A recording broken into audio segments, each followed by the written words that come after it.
রাজপথে ইনশাল্লাহ আমাদের ফয়সালা হবে। বাংলাদেশ আওয়ামী লীগ তাদের অস্তিত্বের ঠিকানা, আদর্শের ঠিকানা। বাংলাদেশ আওয়ামী লীগের রাজনীতি রাজপথে ফয়সালা করবে ইনশাল্লাহ। যে বাংলাদেশ আওয়ামী লীগের নেতৃত্বে এই দেশ স্বাধীন হয়েছে, যে বাংলাদেশ আওয়ামী লীগ এই বাংলাদেশ নামক রাষ্ট্রটির জন্ম দিয়েছে, সেই বাংলাদেশ আওয়ামী লীগকে আজকে নিষিদ্ধ কর, বাংলাদেশ আওয়ামী লীগের কার্যক্রম আজকে নিষিদ্ধের জন্য সংসদে আইন পাশ করা হয়েছে। ইউনূস বাহিনী জোর জবরদস্তি করে ক্ষমতা দখল করে একটি অধ্যাদেশের মাধ্যমে বাংলাদেশ আওয়ামী লীগের কার্যক্রম নিষিদ্ধ করেছিল। আর তারই এক্সটেন্ডেড সরকার, ডিপ স্টেটের সরকার তারেক রহমান আজকে সংসদে সেই অধ্যাদেশটিকে আইনে পরিণত করে বাংলাদেশ আওয়ামী লীগের রাজনীতি নিষিদ্ধ করতে চায়, নিষিদ্ধ করেছে।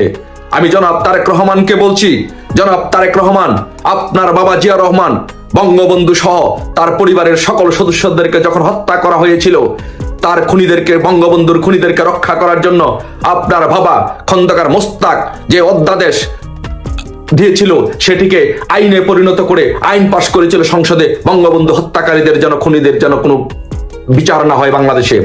কিন্তু এই বাংলাদেশে বঙ্গবন্ধুর খুনিদের বিচার হয়েছে, একজন খুনিও রক্ষা পায় নাই। তারেক রহমান, আপনাকে বলছি, আপনি আজকে আপনার বাবা যে কাজটি করেছে, আপনার মা যে কাজটি করেছে, আপনিও সেই কাজটি অতীতও করেছেন, এখনো করছেন। আপনি হচ্ছেন 21শে আগস্টে গ্রেনেড হামলার মাস্টার মাইন্ড। 21শে আগস্টে গ্রেনেড হামলা করে আপনার বাবার কাজের যে ধারাবাহিকতা, বঙ্গবন্ধু পরিবারকে শেষ করে দেওয়া, সেটি আপনি করতে চেয়েছিলেন, কিন্তু সেটি করতে পারেন না। ইনশাল্লাহ বঙ্গবন্ধু কন্যা বেঁচে গিয়েছেন। আজকে আপনি যেটি করছেন বাংলাদেশ আওয়ামী লীগের বিপক্ষে, আজকে বাংলাদেশ সংসদে আইন পাশ করে বাংলাদেশ আওয়ামী লীগের রাজনীতি আপনি নিষিদ্ধ করতে চাচ্ছেন, বাংলাদেশ আওয়ামী লীগকে নিষিদ্ধ করতে চাচ্ছেন। আপনি বাংলাদেশে দাঁড়িয়ে সংসদে আপনি বাংলাদেশ আওয়ামী লীগকে নিষিদ্ধ করছেন। আর এই গোটা পৃথিবী থেকে, সারা পৃথিবী থেকে, তামাম দুনিয়াতে আপনাকে নিষিদ্ধ ঘোষণা করা হলো। এই তামাম দুনিয়াতে আপনি পৃথিবীর কোথাও আপনি যেতে পারবেন না। আপনি পৃথিবীর যেই প্রান্তে যেখানে যাবেন না কেন, বাংলাদেশ আওয়ামী লীগের নেতাকর্মীরা, ছাত্রলীগের নেতাকর্মীরা, শেখ হাসিনা সংগ্রাম পরিষদের নেতাকর্মীরা, যুবলীগের নেতাকর্মীরা আপনাকে পৃথিবীর প্রত্যেকটি দেশে প্রতিহত করবে, প্রত্যেকটি দেশই নিষিদ্ধ ঘোষণা করবে ইনশাল্লাহ। পৃথিবীর কোনো দেশে আপনি যেতে পারবেন না। আপনি মনে করেছেন শুধু বাংলাদেশ আওয়ামী লীগ কি শুধু বাংলাদেশে? এটি একটি গ্লোবাল ভিলেজ। পৃথিবীর প্রত্যেকটি দেশে বাংলাদেশে আওয়ামী লীগের নেতাকর্মীরা আছে।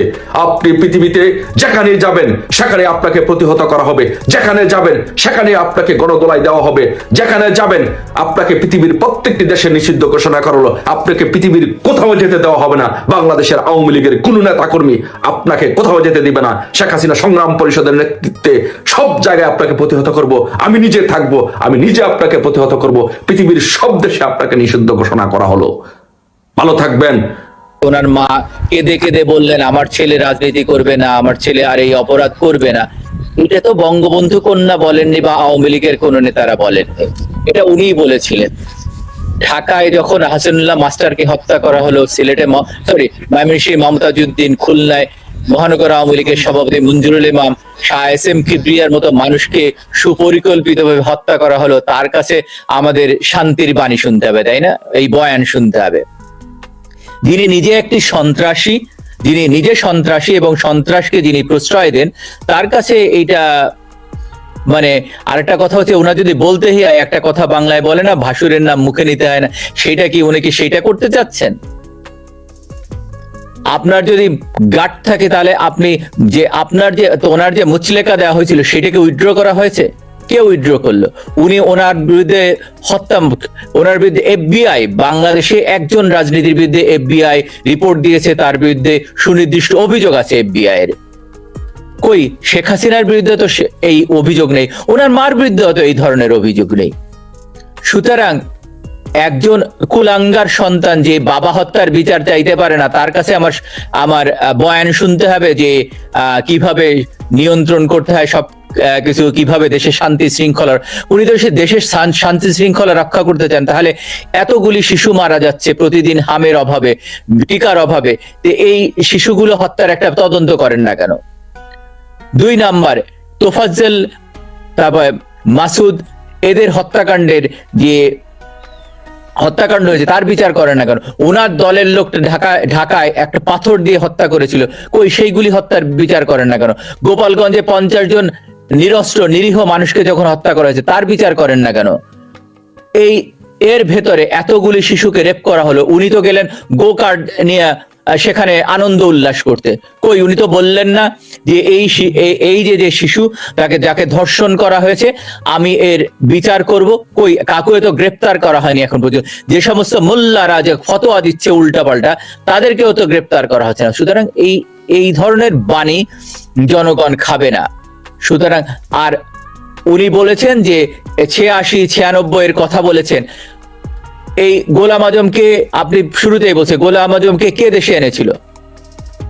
নিজামী সহ অনেকেই তো দেশের বাইরে ছিল, যারা বাংলাদেশের সমর্থন করেনি। তাদেরকে রাজনীতিতে আসার অধিকার কে দিল?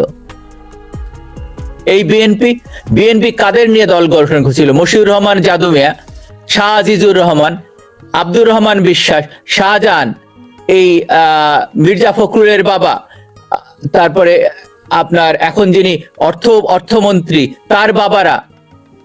সুতরাং রাজাকারদের নিয়ে দল গঠন করে যারা রাজাকারদের পুনর্বাসন করলো। এবং আপনি আরেকটা মজার বিষয় আছে, আমাদের সংবিধানে তো ধর্ম রাজনীতি নিষিদ্ধ ছিল। এই ধর্মীয় রাজনীতির পুনরুত্থান কে ঘটালো? জিয়াউর রহমান ঘটালো। এবং সেনাবাহিনীর অজস্র মুক্তিযোদ্ধাকে উনি মুক্তিযুদ্ধ করেছে, সেইখানে আমার কোনো দ্বিমত নেই, সেইখানে এসে আমি আলোচনায়। কিন্তু তার পরবর্তী উদাহরণ রাজনৈতিক দিক আমি সমালোচনা করি, যে রাজনীতি করতে এসে উনি যে মুক্তিযোদ্ধাদের হত্যা করলেন, তাহের সহ অন্যদের হত্যা করলেন, আওয়ামী লীগ নেতাদের জেলের ভিতরে 4 নেতাকে হত্যা করা হলো, কই বিচার করেছিলেন? বঙ্গবন্ধু হত্যার যে ইন্ডেমনিটি, সেটা ওনার বাবা সংসদে 79 সালে পাশ করিয়েছিলেন। উনি একই জিনিস, এই পুলিশ এবং অন্যান্য হত্যাকাণ্ড, জুলাইয়ে যত হত্যাকাণ্ড ঘটেছে সেটার ইন্ডেমনিটি দিলেন উনি, এবং সেটা সংসদে পাশ করালেন। তাহলে ওনার সঙ্গে ওনার বাবার পার্থক্যটা থাকলো কোথায়? আপনি দেখেন ব্যাপারটা কি ঘটে, যে অপরাধ করে আওয়ামী লীগ যদি অপরাধ করতো, তাহলে তো আওয়ামী লীগ কখনো তখন ইন্ডেমনিটি পাশ করতো বা ইন্ডেমনিটি দিত। আওয়ামী লীগ আমলে কোনো ইন্ডেমনিটি দেখেছেন আপনারা? কোনোদিন দেখেননি ইন্ডেমনিটি। কিন্তু ইন্ডেমনিটি দেখেন বিএনপি জামাতের জোট সরকারের সময়। আপনার 2001 সালে নির্বাচনের পরে যে সমস্ত তাণ্ডব আমাদের সংখ্যালঘুদের বাড়িতে হয়েছে, আমরা তো ভুলে যাইনি। গুগল করলেই তো পেয়ে যাবেন সবাই, যে 2 বছরের শিশু থেকে 70 বছরের বৃদ্ধ মহিলা পর্যন্ত রেহাই পায়নি। তাহলে উনি বয়ান দিবেন যে কেউ বিশৃঙ্খল, উনি তো এখন মানুষের খাবারও দিতে পারছেন না। উনি বলছেন যে ওনার ওই আলোচনায় বলছেন যে কৃষি কার্ড, বিভিন্ন কার্ড দিয়ে দিচ্ছেন, এটা রহিত হয়ে যাবে। কিন্তু উনি তো কার্ড দিচ্ছেন, কিভাবে কার্ড দিচ্ছেন? কার্ড তো শেখ হাসিনার সময়ে 1 লক্ষ মানুষকে, উনি 1 কোটি মানুষকে দেওয়া হয়েছে, উনি তো 50 লক্ষ দিবেন বলছেন। এটা তো শেখ হাসিনা তো প্রচার করেনি, কার্ড তো তখন দেওয়া হয়েছে। আবার এসে উনি বলছেন যে উনি কার্ড দিবেন। আপনারা গুগল করে দেখেন যে এই কার্ডগুলি শেখ হাসিনার সময় দেওয়া হয়েছে কেন 1 কোটি মানুষকে। ওই শেখ হাসিনা তো প্রচারে যাননি, উনি তো প্রচার নিয়ে ব্যস্ত। উনি খাল কাটা নিয়ে, উনি খাল কাটছেন, উনি বিভিন্ন তথ্যপত্র দিচ্ছেন যে খাল কাটলে ভূমিকম্প হবে না। এই যে নূতন বয়ান সৃষ্টি করছেন, ওনার কাছে যদি কোনো তথ্য প্রযুক্তি থাকে বা কোনো থিসিস থাকে, তাহলে উনি আমাদেরকে একটু দেখান তো, যে ওনার কাছে এরকম আছে। ওনার 2 পাশে, এক পাশে বসে মির্জা রুহুল আমিন এর ছেলে মির্জা ফখরুল, আর একদিকে বসে এই যে বাণিজ্য আমির খুসরো মাহমুদ, যার বাবা শান্তি কমিটির চেয়ারম্যান ছিল। সুতরাং তাদের দ্বারা আপনি কিভাবে দেশের মুক্তিযুদ্ধ পরিপন্থী, মুক্তিযুদ্ধের পক্ষের কথা শুনবেন, তারা মুক্তিযুদ্ধের বিরোধী কথা শুনবেন? কথা যারা দেশটাকে স্বাধীন করলো, যারা দেশটাকে এই অবস্থায় নিয়ে গেল। আমি গতদিনে আপনার এখানে বলছিলাম যে আজকে আমরা সিঙ্গাপুরের কথা বলি, মালয়েশিয়ার কথা বলি, এইগুলির পেছনে হচ্ছে যে কারিগরগুলি ছিল, তাদের খুব প্রশংসা করি। কিন্তু বাংলাদেশের আজকের যে অবস্থান, সেটার জন্য শেখ হাসিনার অবদান।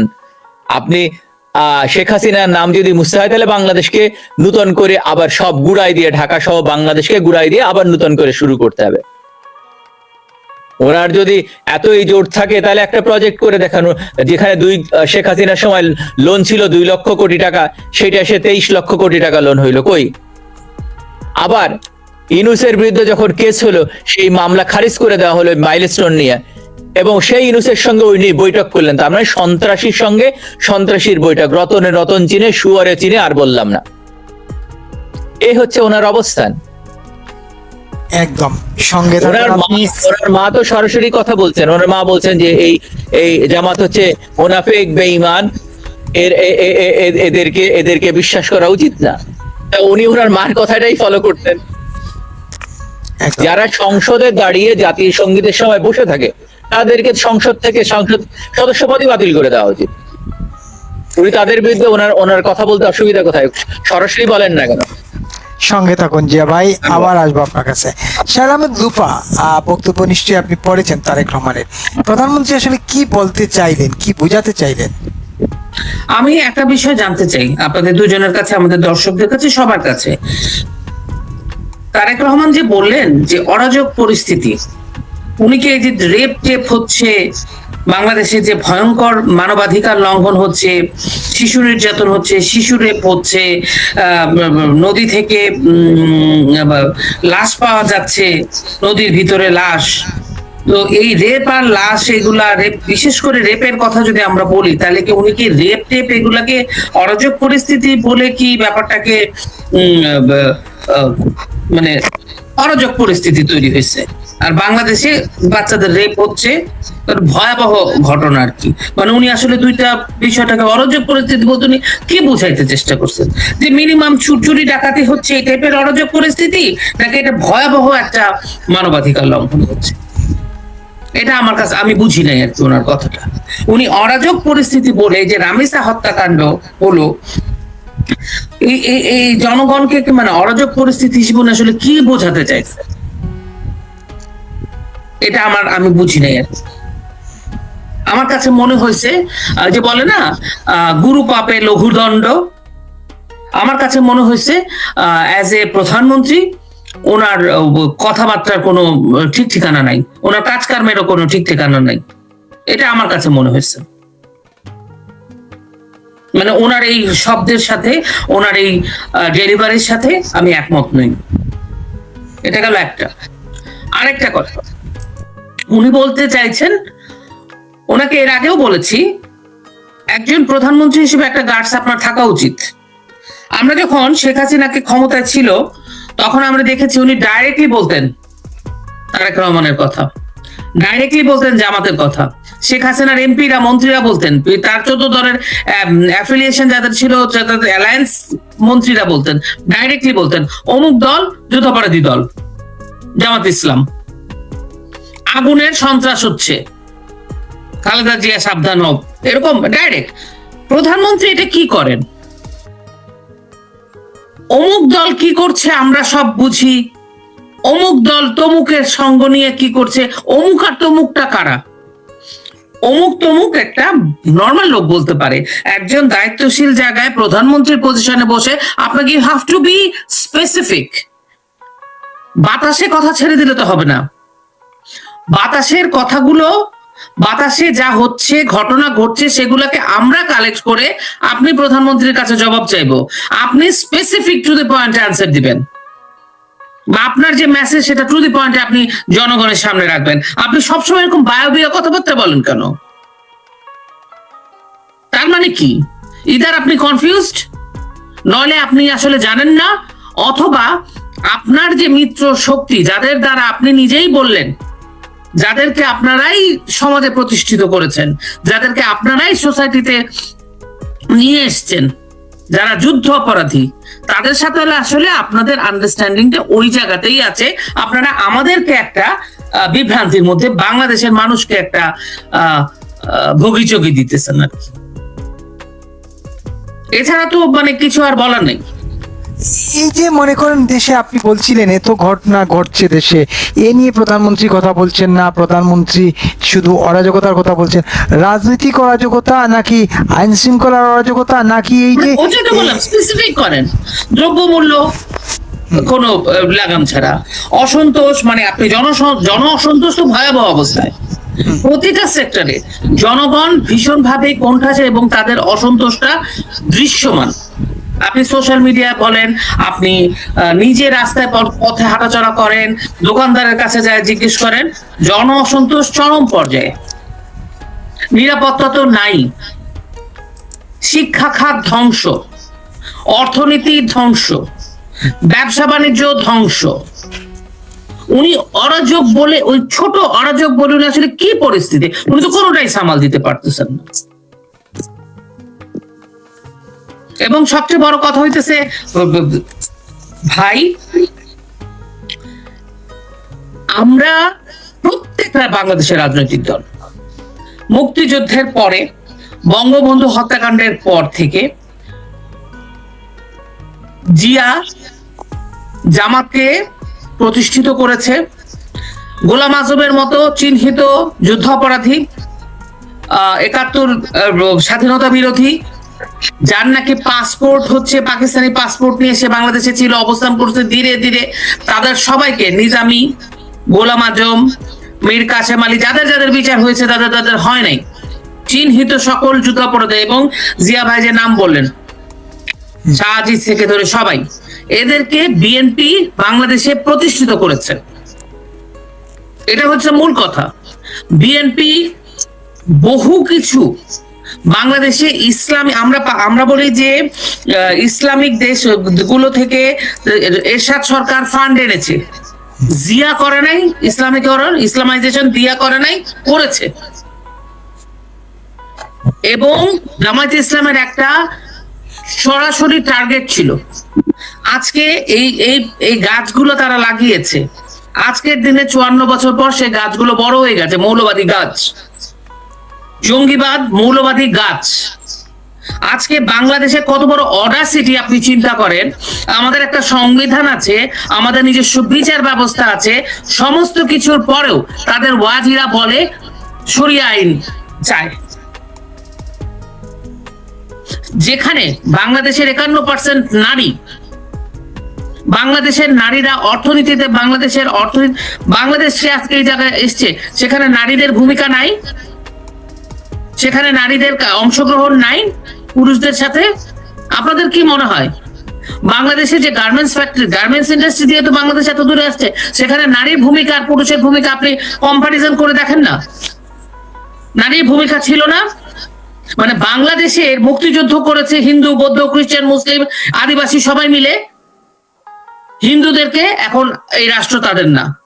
বাংলাদেশের অর্থনীতিতে প্রবৃদ্ধি এনেছে, নারীদের ভীষণ ভাবে নারীদের ভূমিকা আছে না, এখন নারীরা নারীদেরকে পাঠায় দাও, শরিয়া আইন করে নারীদেরকে ঘরের ভিতরে ঢুকায় দাও, নারীরা তেঁতুল, নারীদের যৌনাঙ্গ ছিঁড়ে ফেলো,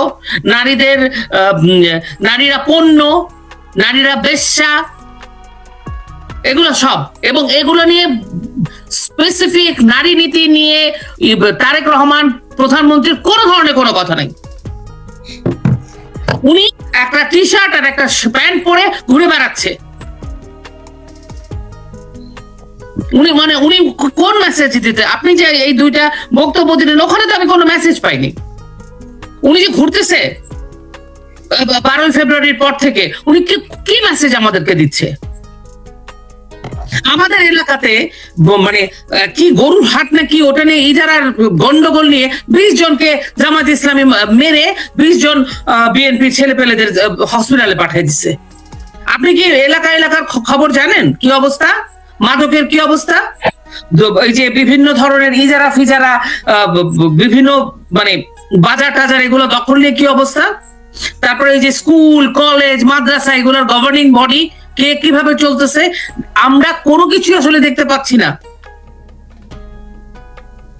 আমরা কোনো কিছুতেই ফোকাস করতে পারছি না, কারণ বাংলাদেশের শাসন ব্যবস্থাটা বদলে দিতে চাইছে।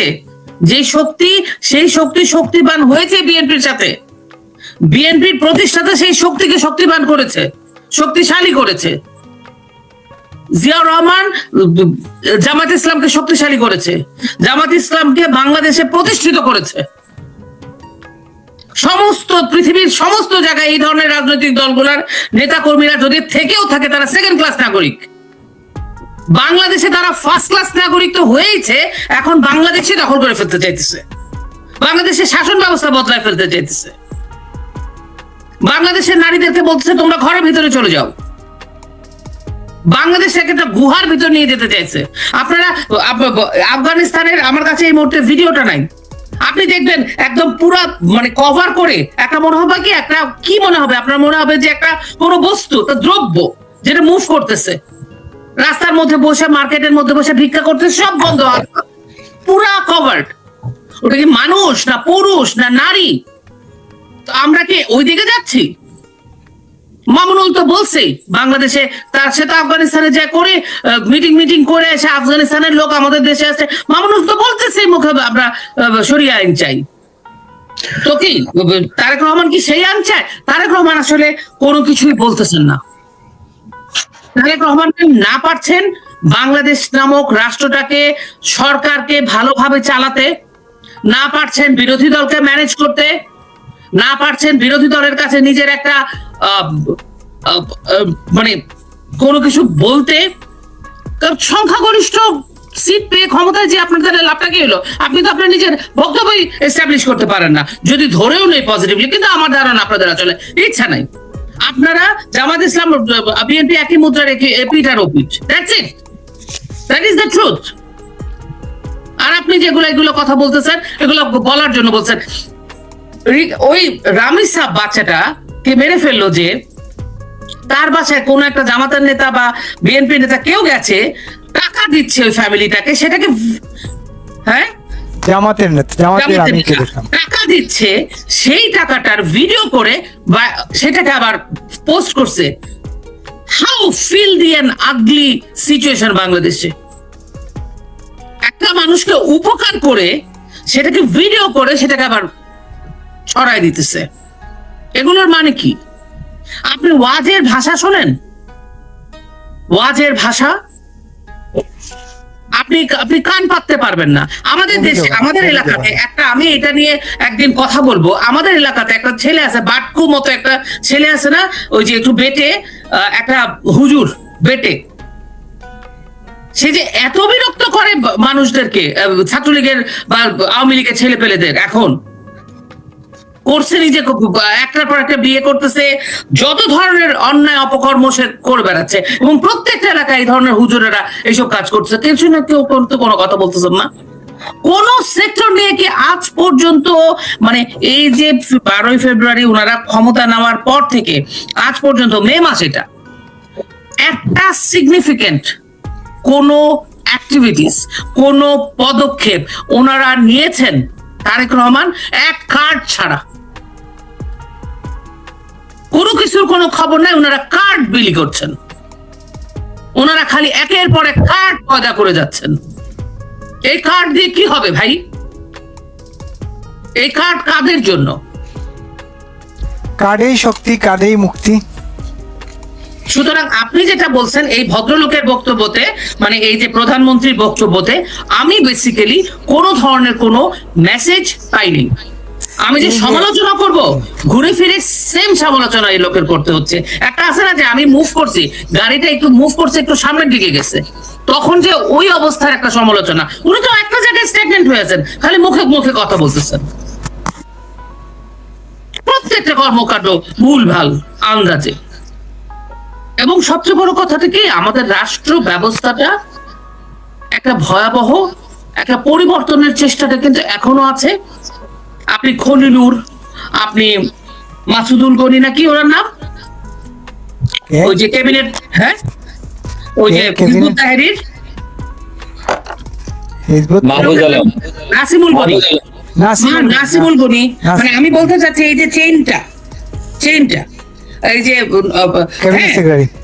হ্যাঁ ক্যাবিনেট সেক্রেটারি, এই যে লোকগুলো বসে আছে, এটা হইতেছে সব আমেরিকান লোক। এইটা একটা পার্ট। ভিতরে জামাত, এনসিপি, শিবির, হিজবুত তাহরীর, জঙ্গি, এদের একটা পার্ট, বিএনপির আরেকটা পার্ট। সেখানে সেকুলারিস্ট যে সোসাইটিটা, সেকুলারিস্ট যে গোষ্ঠীটা, তাদের জায়গা কোথায়? আমরা যে বলছি সংবিধানটাকে এখনো তারা ফেলে দেয় নাই, কিন্তু সংবিধানের কথা যদি আপনি, বাংলাদেশে কি সত্যিকারের গণতন্ত্র আছে? যে গণতন্ত্র করে মাথা কুটে মরলো, বাংলাদেশে কি গণতন্ত্র আছে? বাংলাদেশে কি মুসলমান ছাড়া কোন ধরনের কট্টরপন্থী, উদারপন্থী মুসলমানদেরও জায়গা নাই, কবিরও জায়গা নাই, লালনেরও জায়গা নাই, হিন্দু, বৌদ্ধ, খ্রিস্টান, আদিবাসী তো বাদই দিলাম। এদের কারোই জায়গা নেই। এইটার মধ্যে যারা একটু কম্প্রোমাইজ করে থাকতে পারতেছে তারা কোনো মতে একটু টিকে আছে, ঝাড়ের ভিতরে হেলান দিয়ে টিকে থাকার মতো। তাহলে উনি কোন জায়গাটা করতে পারতেছে ফিক্স আমাকে বলেন। সঙ্গে থাকুন, আবার আসবো আপনার কাছে। যে ভাই একটু শুনি আপনার কাছ থেকে, এই যে মনে করেন তারেক রহমান সাহেব মাননীয় প্রধানমন্ত্রী আজকে ভাষণ দিলেন ময়মনসিংহে, তিনি আওয়ামী লীগেরই তো ইন্ডিকেট করলেন নাকি অরাজকতার জন্য আওয়ামী লীগের সঙ্গে তলে তলে যোগাযোগ করতেছে, জামাতের নাম না বলে জামাতের কথা। এইটার আসলে বেসটা কি আপনার কাছে কি মনে হয়, এটার কোনো ভিত্তি আছে কিনা, নাম্বার ওয়ান। নাম্বার টু হলো, এই যে মনে করেন গতকালকে একটা সরকারকে হুমকি দিয়ে দিল একটা বাচ্চা ছেলে, যে একসময় সরকারি ছিল উপদেষ্টা, হুমকি দিয়ে বললো ভায়োলেন্স করতে চাইলে আমরা ভায়োলেন্স করব, আমরা আমাদের সঙ্গে কেউ ভায়োলেন্স করতে পারবে না, আমরা 24-এ দেখিয়ে দিয়েছি। সরকারকে রীতিমতো হুমকি, সেফ একটা ডিমের আক্রমণে জাস্ট নাসিরউদ্দিন পাটোয়ারির উপর ডিম চূড়া হয়েছে, তার প্রেক্ষিতে সংগঠনটির মুখপাত্র এইভাবে এই নিয়ে প্রধানমন্ত্রী তো কোনো কথা বললেন না, তার বিরুদ্ধে আইনানুগ কোনো ব্যবস্থা নিলেন না। আচ্ছা, আপনাকে অনেকগুলি জিনিস দেখতে হবে। আপনার এর আগে দেখেন নাসিরউদ্দিন পাটোয়ারি কি বলেছে।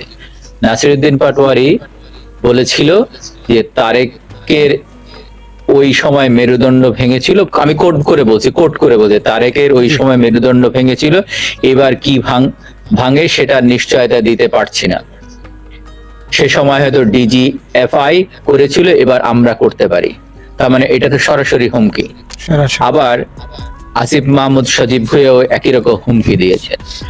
এবং আপনার মনে থাকার কথা, আসিফ মাহমুদ সজীব ভুঁইয়া কিছুদিন আগে একটা সাক্ষাৎকারে বলেছেন যে যদি 5 তারিখে সরকার, তাহলে তারা সরকার গঠনের মাসখানেক পরেই এটা। হ্যাঁ, তাহলে তাদের কাছে অস্ত্র আছে। এই যে থানা লুট হলো, এই থানার অস্ত্রগুলি কোথায় গেল? তার কাছেই তো 7.62 মিলিমিটার বুলেট পাওয়া গেছিল এয়ারপোর্টে যাওয়ার সময়, তাকে কেন গ্রেপ্তার হয়নি? আওয়ামী লীগ আমলে এইরকম তো ঘটনা ঘটেছিল এবং সেই এমপি কে গ্রেপ্তার করা হয়েছে। আমার কথা হচ্ছে, প্রধানমন্ত্রী এখন যিনি আছেন তার সঙ্গে আমার রাজনৈতিক মত পার্থক্য থাকতেই পারে, কিন্তু আমার কথা হচ্ছে যে সপ্তাহে রামিসা কে ধর্ষণ করে হত্যা করা হয়, ওই দিনই ওই সপ্তাহে সিলেটে 4 বছরের শিশুকে ধর্ষণ করে হত্যা করা হয়েছে, ঠাকুরগাঁয়ে 4 বছরের শিশুকে হত্যা করে ধর্ষণ করা হয়েছে, মুন্সিগঞ্জে 10 বছরের শিশুকে ধর্ষণ করা হয়েছে, কয়েকটা মাদ্রাসাতে ছোট ছোট বাচ্চাদেরকে বলাৎকার করে হত্যা করা হয়েছে, তাদের পায়ে পথে সেটা চিহ্ন আছে। এই যে ঘটনা ঘটলো, একজন প্রধানমন্ত্রী হিসাবে আমি শুধু একটা জিনিস আমার কাছে অবাক লাগে, উনি একজন, ওনার বাবা মারা গেছে তখন ওনার বয়স কত, ধরেন 16-17 বছর বয়স হবে, তাই না? ছোটবেলায় একরকম বলা যায়, আমরা ম্যাট্রিক পাস করছি, উনি তখন ম্যাট্রিক পাস করেন, যদি ওনার জন্ম আমার সঙ্গে, যদি উনি লিখেন ওনার বয়স অনেক কম, এনিওয়ে সেটা তার ব্যাপার, ওই তর্কে বিতর্কে যাই না। কিন্তু ওনার হিসাব অনুযায়ী ওনার বয়স 65, যে জন্ম 65-এ। তো এখন ওনার মার প্রতি যদি শ্রদ্ধাবোধ থাকতো, ওনার ওয়াইফ, তারপরে ওনার একটা কন্যা সন্তান আছে, সবচেয়ে বড় বিষয় একটা কন্যা সন্তান আছে। নর্মালি আমাদের দেশে মেয়েরা বাবার নেওয়াটা হয়, বাবার খুব ক্লোজ হয়, তাই না? সেই দিক থেকে বিচার করলে তো ওনার আরো উদ্যোগী হওয়ার কথা উচিত ছিল, যে এই যে ঘটনাগুলি ঘটছে, যে এতগুলি বাচ্চা শিশু যাদের ধর্ষণ করে হত্যা করা হয়েছে, অথবা যে সমস্ত শিশুরা মাদ্রাসাগুলিতে বলাৎকারের শিকার হচ্ছে, এই ব্যাপারে উনি কঠোর হতেন। তাহলে এইগুলি না বলে উনি এখন আছেন কিভাবে দেশে বিভাজন সৃষ্টি করা যায় বা একটা জুজুর ভয় দেখানো যায়, যেটা সারা জীবন দেখিয়ে আসছে। যেমন আওয়ামী লীগ আসলে বলতো না, তার একসময় স্লোগান দিত যে আওয়ামী লীগ আসলে বাংলাদেশের মসজিদগুলিতে উলুধ্বনি দেওয়া হবে, বাংলাদেশের মুসলমান আর থাকবে না। এই যে ন্যারেটিভটা ছিল, এই ন্যারেটিভ দিয়েছিল, কিন্তু আপনারা গত 15 বছরে এইরকম কোনো ঘটনা দেখেছেন? সুতরাং এইটা শুধু ন্যারেটিভ, এইটার পেছনে হচ্ছে যে তারা এবং তার আমিয়ান মামু জামাত। কিন্তু উনি কেন জামাতের কথা বলে না জানি না, কারণ জামাত এনসিপি তো একই দল। সুতরাং এনসিপি এত কথা বলল, এই যে তারা সশস্ত্র বিপ্লবের কথা বলল, তারা তারেক রহমানকে কোমর ভেঙে দিবে বলল, যে তাকে মানে কোমর ভেঙে একেবারে সরাসরি হত্যার হুমকি দিল। তাহলে তাদের কি কেন গ্রেফতার করা হয় না? আবার সেনাবাহিনী দেখেন, সেনাবাহিনী এখনো মাঠে আছে। সেনাবাহিনী সেনাবাহিনীর দায়িত্ব কি? সরকার প্রধানকে এই ধরনের এটা তো সরাসরি হুমকি। এই দুইটা একেবারে সরাসরি হুমকি দিয়েছে, তারা ওনাকে হত্যা করতে চায়। তাহলে তাদেরকে গ্রেফতার করা উচিত না? তাহলে কেন গ্রেফতার করছে না? কি কারণে গ্রেফতার? তার মানে কি তারেক রহমান সাহেবের পায়ের নিচে মাটি নেই?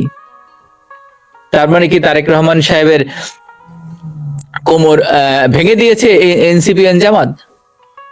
তাহলে যারা একটা দেশের সরকার, কোন দেশের, পৃথিবীর যে কোনো দেশের যদি কোনো সরকার প্রধানকে এরকম সরাসরি হুমকি দেওয়া হয়, তাহলে তাদেরকে সঙ্গে সঙ্গে আইনের আওতায় আনা হবে। সেটা যে ইউরোপ বলেন, কানাডায় বলেন, আজকে এখনই কানাডা যে প্রধানমন্ত্রী আছে তাকে এরকম সরাসরি হুমকি দিক, দেখেন গ্রেপ্তার হয় কিনা। ডেফিনেটলি গ্রেপ্তার হবে। তাহলে উনি কেন এই গ্রেপ্তার করছেন না, বা কেন এর প্রতিকারের ব্যবস্থা করছেন না? যেখানে একজন প্রধানমন্ত্রীকে এই ধরনের হুমকি দেয়, তার মানে দেশের জনগণকে কি করতে পারে এবার চিন্তা করেন। একদম। আবার তারাই যে পুড়িয়েছে এবং থানায়, মানে পুলিশ অফিসার যে যারা আইন শৃঙ্খলার সঙ্গে যুক্ত তাদের পুড়িয়েছে, গাজী টায়ার পুড়িয়ে দিয়েছে, কয়েকশো মানুষ পুড়ে গেছে, মেট্রো রেলে আগুন দিয়েছে, বিভিন্ন জায়গায় আগুন দিয়েছে, তারা সহকপটে স্বীকার করছে। শুধু তারা যে এটা করতে পারে এবং তাদের যে চরিত্র সেটা তারা দেখিয়ে দিচ্ছে। এখন সরকারের উচিত যে এই ব্যাপারে প্রতিকার ব্যবস্থা নেওয়া, সরকারের উচিত এই ব্যাপারে দায়িত্ব নিয়ে এদেরকে গ্রেপ্তার করা। এখন যদি সরকার গ্রেপ্তার না করে, তার মানে আপনি এটাকে আরো উৎসাহিত করছেন। আপনি যদি উৎসাহিত করেন, তার মানে আরো ভবিষ্যতে আরো খারাপের দিকে গেছেন। আমি চাইবো যে বিএনপির অনেক ভালো ভালো নেতা আছে, এমন না যে বিএনপিতে নেতৃত্ব শূন্য বা কোনো কিছু, বেগম জিয়া নেই বিলা কোনো কিছু না, না, অনেক নেতাই আছে। তাহলে তাদের বসে চিন্তা করা উচিত যে একটা এই দুইজনরা যারা সরাসরি এনসিপি সরাসরি তারেক রহমানকে হত্যার হুমকি দিচ্ছে, তাহলে তাদেরকে কেন গ্রেপ্তার করা হচ্ছে না? তাদের এখনই চিন্তা করে, যারা এখনই ক্ষমতায় বিএনপি আছে 2/3 মেজরিটি নিয়ে, সেখানে হত্যার হুমকি দেয়, তাহলে আজকে যদি ক্ষমতায় থেকে চলে যায় তাহলে কি করবে সেটা চিন্তা করেন। সুতরাং এই যে একটা দেশের একটা আমি ওনাকে তারেক রহমানকে পছন্দ নাও করতে পারি, সেটা ওনার সঙ্গে রাজনৈতিক দ্বিমত থাকতে পারে, কিন্তু দ্যাটস আ ইনস্টিটিউশন। উনি একটা দেশের প্রধানমন্ত্রী, সেটা আমি মানি আর না মানি, উনি দেশের প্রধানমন্ত্রী। এই প্রধানমন্ত্রীকে যখন এইরকম হুমকি দেওয়া হবে, তাহলে তার বিচার হওয়া উচিত না? তাহলে তাদেরকে কেন গ্রেপ্তার করা হচ্ছে না? তাদেরকে কেন আইনের আওতায় আনা হচ্ছে না? বা এর পেছনে ইন্ধনদাতা কারা, তাদেরকে কেন গ্রেপ্তার করা হচ্ছে না?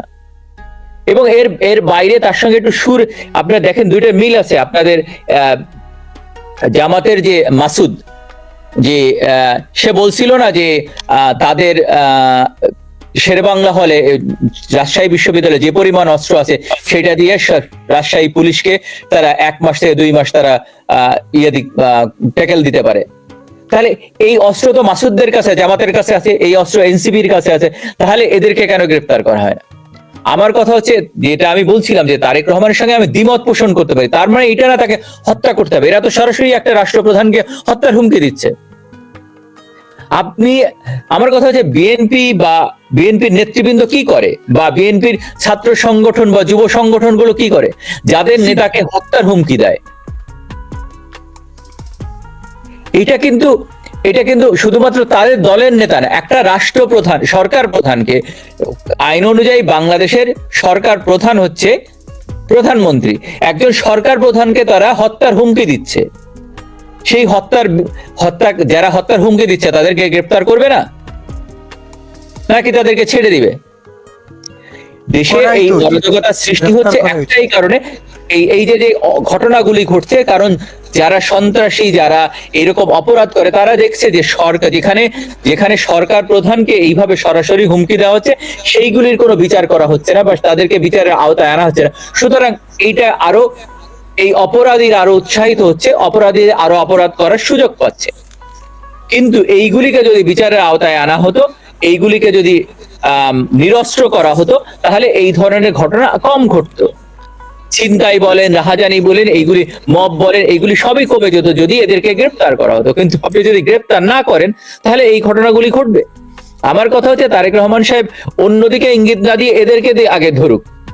এদেরকে আগে ব্যবস্থা নিক, যারা অপরাধী, যারা নিজেরা অকপটে স্বীকার করেছে, তারা অপরাধ করেছে, আনলেস এন্ড আনটিল উনি ওই অপরাধের সঙ্গে যুক্ত। যদি উনি ওনার দল যদি মনে করেন যে না ওরা ওনার দলকে প্রতিনিধিত্ব করে অথবা ওনার কথাকে প্রতিনিধিত্ব করে, তাহলে ভিন্ন ব্যাপার।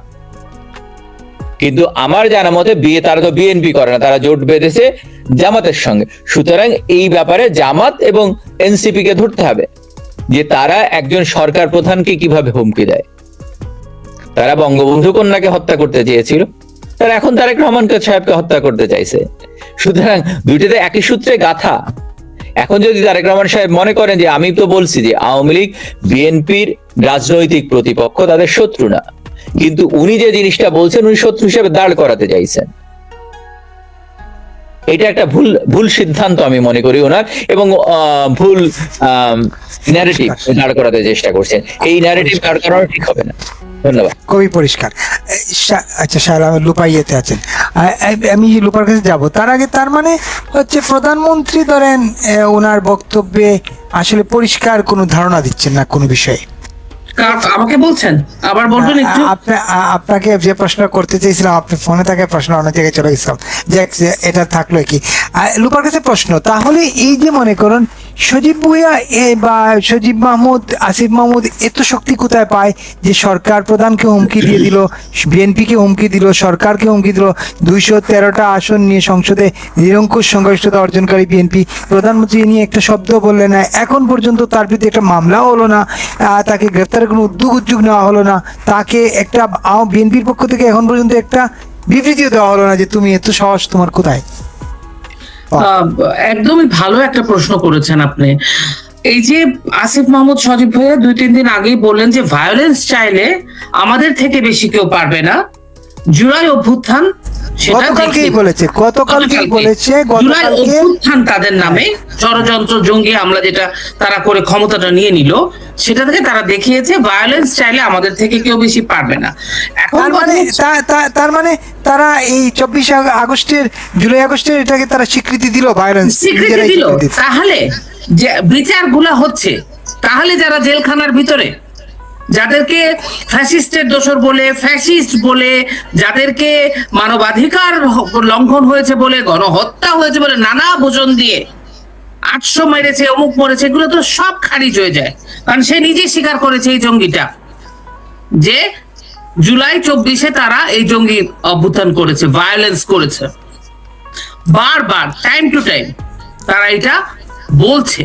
তাহলে যে এই যে শেখ হাসিনার যে ফাঁসির রায় দিয়ে দিল, এবং যারা নাকি কি আইসিটিতে যাদের বিচার হচ্ছে তাদের তো এখন খালাস করে দেওয়া উচিত, ছেড়ে দেওয়া উচিত, কিন্তু সেটা তারা দিবে না।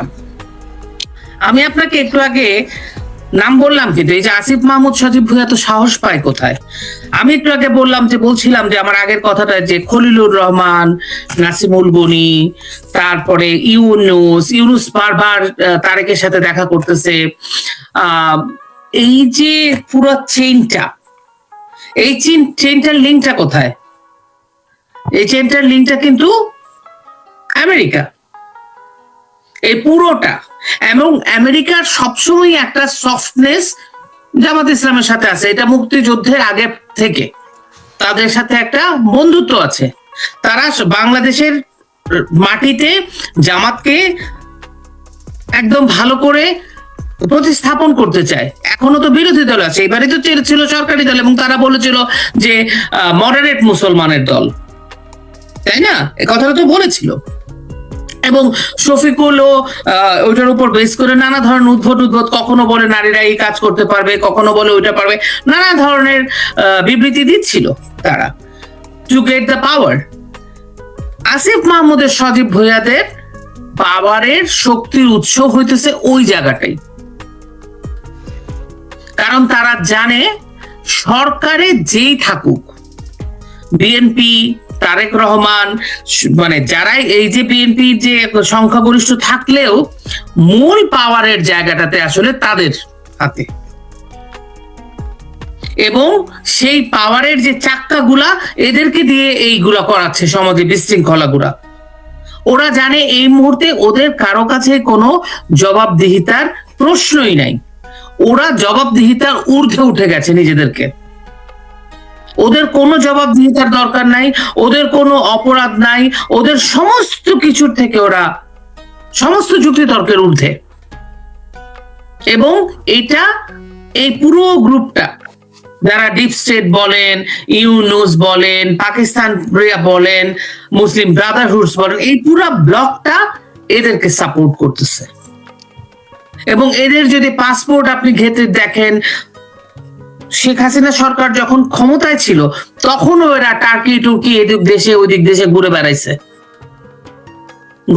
না, ঘুরেছে না? তখনকার দিনে আওয়ামী লীগের গোয়েন্দা সংস্থা, সময় গোয়েন্দা সংস্থারা কি করেছে আমরা জানি না। না হলে তো এই ফেলিয়ারিটি, মানে এই ভয়ঙ্কর অবস্থার ঘটনা ঘটতেই পারে না। তাদের কারো কাছে কোনো কি সূত্র ছিল না, তথ্য ছিল না, we don't know it is, মানে অ্যাকচুয়ালি উই নো, সবাই জানি আবার কেউ জানি না টাইপের।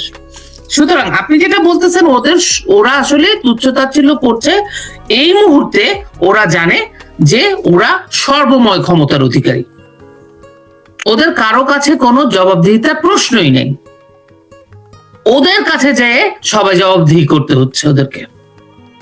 কিন্তু আমি মনে করি এরকম অবস্থা ৭১-এর আগেও হয়েছিল, বাঙালি জাতিকে একদম কোন ঠাসা করে এইজের কিনারে ফালাই দেওয়া হয়েছিল, ঘুরে দাঁড়াইছে। বারবার যখন বিপদ আসছে বাঙালি জাতি ঘুরে দাঁড়িয়েছে এবং কঙ্কার করেছে, জিতে এসেছে। এইবারও যে মব বাহিনী, ইউনুসের মব বাহিনী স্টিল সক্রিয়, স্টিল এই যে আসিফ মোহাম্মদ, সজীব ভুইয়া, তারপরে হান্নান মাসুদ, আপনি সবার খোঁজ নিয়ে দেখেন তারা কি করে তাদের এলাকায়। এই যে হান্নান মাসুদের কথাই কিন্তু আমরা শুনি না। এই যে এত ঘটনা ঘটতেছে, আপনি যে জোনায়েদ সাকি, মানবতার অবতার, কোথায় সে? কেউ কোনো কথা বলে না সমাজে যে এত কিছু হয়ে যাচ্ছে, কারণ ওরা এইটাই চায়। সবাই তো ডিপ ফ্রিজে আছে, কারণ গরমের দিনে ডিপ ফ্রিজ থেকে বাইরে হতে কষ্ট, কারণ এখন তাদের এক ধরনের এইটা একটা বলা যায় যে ওরা আসলে ভয় পাচ্ছে না। কিন্তু আমি বলি এইগুলো বক্তব্যগুলা ওদের একটা জবানবন্দি হিসেবে থেকে যাচ্ছে। অতিরিক্ত ঔদ্ধত্য, অতিরিক্ত সাহস, অতিরিক্ত ঔদ্ধত্য, অতিরিক্ত চোখ রাঙানি। এখন হয়তো সময়টা ভালো না, পক্ষে না, কিন্তু দ্রুতই সেই সময় আসছে, দেখতে পাচ্ছি যারা এরা সবাই বিচারের আওতায় আসবে, বিচারের সম্মুখীন হবে, দিতেই হবে একেবারে একদম শেষ। তাহলে দিন শেষে আমরা এটা বলতে পারি যে প্রধানমন্ত্রীর বক্তব্য থেকে আসলে আওয়ামী লীগের সঙ্গে জামাতকে টেক করা ছাড়া আর নতুন কিছু ছিল না। মানে ওনাদের বলে না যে গরুকে নিয়ে ওনারা সেই পানিতেই ফেলবে, এরকম আর কি একটা ব্যাপার।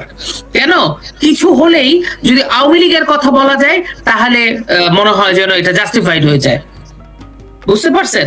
কোনো কিছু হলেই তারা এটা আওয়ামী লীগের সাথে কথা বলবে, ফ্যাসিস্টের সাথে কথা বলবে, বিতাড়িত বলবে। বিতাড়িত মানে কি? সমাজের 50% লোককে আপনি বিতাড়িত করে দিবেন? আমি তো শেখ হাসিনা যখন ক্ষমতায় ছিল বিএনপি নিয়ে কথা শুনছি, আমি তো শুনি নাই যে বিএনপি সমর্থকরা বিতাড়িত।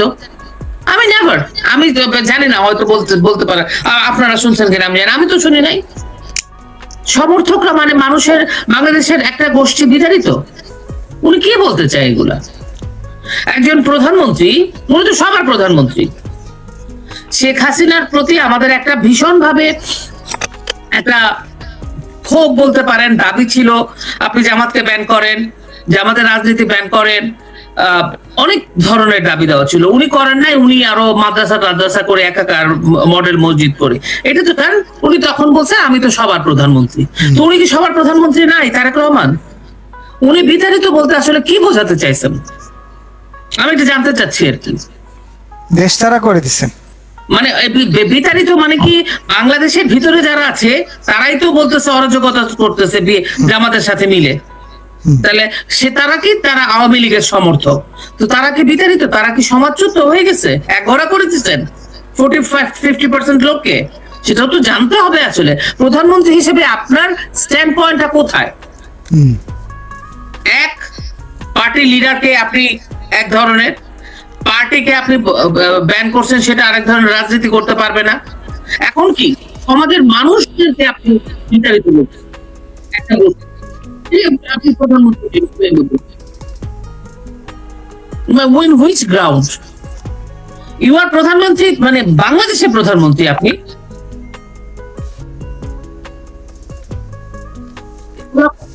আমার মনে হয় Okay.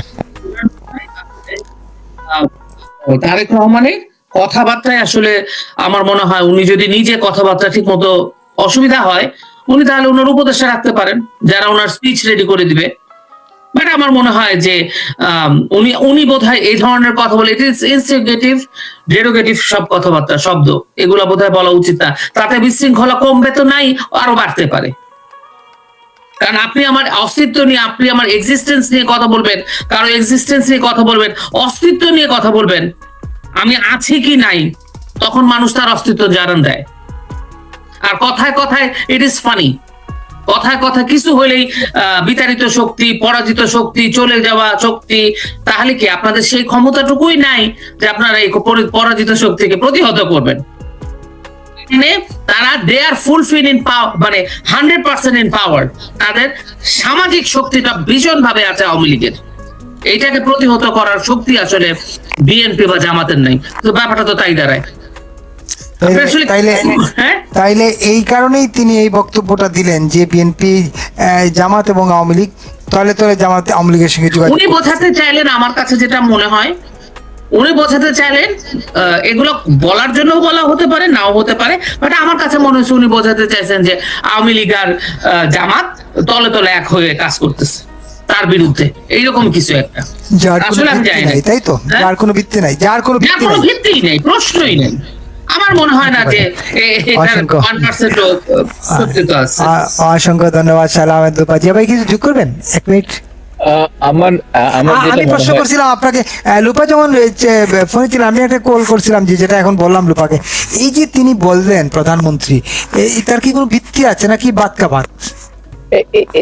এইটার কোনো ভিত্তি নেই আসলে। তারা যে আমিয়ান মামুর সংসদ চলছে, যেখানে যে সমস্যাগুলি নিয়ে কথা বলার কথা, সেখানে সমস্যা নিয়ে কথা না বলে উনি জিনিসটাকে অন্যদিকে ঘোরানোর চেষ্টা করছে, যেটা বলা না, উদরপিণ্ডি বুদর ঘাটে যাবানোর চেষ্টা করছেন। এইটার কোনো ওনার কাছে কোনো তথ্য প্রমাণ নেই। উনি জাস্ট দায়টা নিজে না নিয়ে অন্যের ঘাড়ে চাপাতে চেষ্টা করছেন। সরকার যখন ব্যর্থ হয় তখন অন্যের দিকে, যার আইডিয়া থাকে সে কিন্তু অন্যের দিকে আঙ্গুল কম তুলে। ধরেন যে আমাদের নারীরা, যারা এই যে দলের নারীরা, তাদের বক্তব্য আপনি শুনেছেন যে তারা কি ধরনের বক্তব্য দিয়েছে, যে আপনার যারা যেসব নারীরা, তারা বলছে যেসব মানে হেজাব পরে নারীরা বলছে যৌনাঙ্গ ছিঁড়ে ফেলবে, স্লোগান দেয়, তাদের কাছ থেকে এবং তাদেরকে যদি বীর বানান, সেই দেশে ধর্ষণ কিভাবে রক্ষা করবেন? তারা স্লোগান দেয়নি এই ধরনের স্লোগান, তারা দেয় নারীরা। তার মানে এইটা উস্কানি দেওয়া হচ্ছে না যে এইটা আমি এই জামাত ইসলামী, সেই ক্ষেত্রে তো ওনার এই জামাত ইসলামের কথাই বলা উচিত ছিল, কারণ আপনার মনে এনসিপি এবং জামাত ইসলামী এই ধরনের স্লোগান দিয়েছে না। আমি এইসব কথা মুখে আনতে চাই না, কিন্তু এটা যৌনাঙ্গ নিয়ে এই ধরনের কথা বলেছে না, ছিঁড়ে ফেল, এবং সেটা হেজাব পরে, নেকাব পরে এই ধরনের স্লোগান দিয়েছে। আমার কাছে অবাক লাগে, এরা কি আসলে মুসলমান? অথবা যে কোনো ধর্মে বিশ্বাসী হোক না কেন, একজন নারী এই ধরনের স্লোগান কিভাবে দেয়? তাহলে সেখানে নারীকে কিভাবে আপনি রক্ষা করবেন? সুতরাং আমার মনে হয় দৃষ্টিশক্তি, যে সরকারের ব্যর্থতার যে সেই সরকারের যে ব্যর্থতা হচ্ছে, যেমন ধরেন জ্বালানি, বিদ্যুৎ, আপনার এই যে দেশের আইন শৃঙ্খলা পরিস্থিতি, ধর্ষণ, বলাৎকার, এইগুলি কন্ট্রোল করতে পারছেন না। এইগুলি থেকে মানুষের দৃষ্টিশক্তি অন্যদিকে নেওয়ার জন্যই এই কথাগুলি উনি বলছেন, যাতে মানুষের দৃষ্টিশক্তি অন্যদিকে যায়। জুজুর ভয় দেখানো, যে ওই একটা কথা আছে না যে বাঘে খাইলো আসলে যেদিন বাঘ সেই দিন কেউ আসবে না, তা ওনার কথা মানুষ আর বিশ্বাস করবে না। উনি যে কথাগুলি বলছেন তার সঙ্গে মানে মাঠ পর্যায়ের মিল থাকতে হবে। আমরা দেখতে পাচ্ছি যেটা, সেটা হচ্ছে যে একজন সরকার প্রধানকে সরাসরি হত্যা করার হুমকি দেওয়া হচ্ছে, সেই ব্যাপারে উনি কোনো প্রতিকার করছেন না। যে দেশে হামের অভাবে শিশুরা মারা যাচ্ছে সেইটার প্রতি কোনো প্রতিকার নেই। যেখানে একজন শিশু ধর্ষিত হচ্ছে বারবার মাদ্রাসাগুলিতে এবং অন্য জায়গায়, তারা শিশুরা নিরাপদ না, সেই ব্যাপারে উনি কথা বলছেন না। যেখানে নদীতে লাশ, পুকুরে লাশ, খালে লাশ, বিলে লাশ, এই ব্যাপারগুলি কথা বলছেন না। কথা বলছেন না অন্য আরো ব্যাপার রয়ে গেছে, যে মানুষের যে আপনার জ্বালানি তেলের দাম বেড়ে গেছে, এক সিলিন্ডার গ্যাসের দাম যেখানে 800 টাকা ছিল সেটা থেকে 2000 টাকার উপরে চলে গেছে। ওনার তো এইগুলির ব্যাপারে কথা বলা উচিত ছিল। ওনার একজন কৃষক কিভাবে ন্যায্য মূল্যে সার পাবে অথবা বীজ পাবে, অথবা এই তাদের সেচ প্রকল্পে যাতে বিদ্যুৎ পেতে পারে, যাতে তাদের ফসল ফলাতে পারে, সেই ব্যাপারগুলি নিয়ে ওনার কথা বলা উচিত ছিল, যাতে ওনার দেশের উন্নয়ন, অথবা একটা প্রজেক্ট হাতে নিতেন যেটার মাধ্যমে যে হ্যাঁ দেখেন আমরাও করতে পারি। এই যে জিনিসগুলি উনি না করে, ওনার মা তো বলেছিলেন যে তিনি 2টা পদ্মা সেতু করবেন, তাহলে উনি যদি মায়ের সন্তান হন তাহলে ওনাকে সেই দিকে আগানো উচিত ছিল না? শুধু সেইগুলি না করে মানুষের দৃষ্টি অন্যদিকে নিয়ে যাচ্ছে, যে না দেখো এইটা ব্যাপার না, আওয়ামী লীগ আসলে আমাদের জন্য ক্ষতি, আমাদের ক্ষমতায় থাকা দুরূহ হয়ে দাঁড়াবে, সুতরাং তোমরা এইগুলি সব হজম করো, তোমরা আওয়ামী লীগকে ঠেকাও। তাহলে এটা জুজুর ভয় দেখানো হচ্ছে না? তাহলে আপনি দেশের সাধারণ মানুষের কথা চিন্তা করছেন না, আপনি চিন্তা করছেন আপনার ক্ষমতার কথা, আপনি কিভাবে ক্ষমতায় দেখবেন।